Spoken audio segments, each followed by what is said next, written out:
Hello, everyone. This is Zyxel Networks News. I'm Ken. Top story today, global data traffic is rising by 20 to 30% each year, according to Ericsson. Mobile networks are under pressure, and 5G is stepping in to carry 80% of mobile traffic by 2030. And 5G fixed wireless access is now the second largest 5G use case worldwide.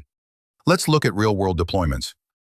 A leading Polish DIY retail chain relies on a 5G router as a backup connection to ensure reliable communication between its branches and headquarters. At Swiss construction sites, workers send 3D blueprints straight from the field using 5G.